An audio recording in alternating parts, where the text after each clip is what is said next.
ஏய், என்னடா பண்ணுறீங்க? அது சரி. ஐயோ, உனக்கெல்லாம் கொஞ்சம் கூட அறிவில்லையா? உன் மகன் வயசு இருக்கு, அவன் கூட சேர்ந்து உட்காந்து தண்ணி அடிச்சுக்கிட்டு இருக்க. நீங்கெல்லாம் பெரிய மனுஷனாயா? சின்ன பையில கெடுத்துக்கிட்டு இருக்கியாயா? ஏண்டா முளைச்சு 3 அளவு விடல, உனக்கெல்லாம் சரக்கு இருங்க. அப்பாட்ட மட்டும் சொல்லிடாதீங்கண்ணே.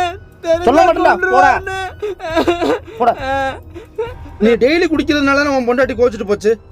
மறுபடியும் இப்படியே குடிச்சுக்கிட்டு இருந்தேன்னா எப்படி அவங்க கூட வந்து குடும்பம் நடத்தாரா?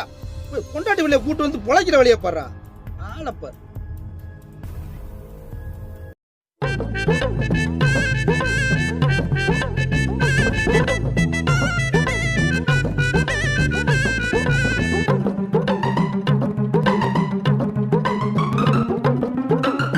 டெய்லி இப்படியே 2 பேர் சிக்கினாங்கன்னா நம்ம வாழ்க்கை சிக்கல் இல்லாம போயிடும்.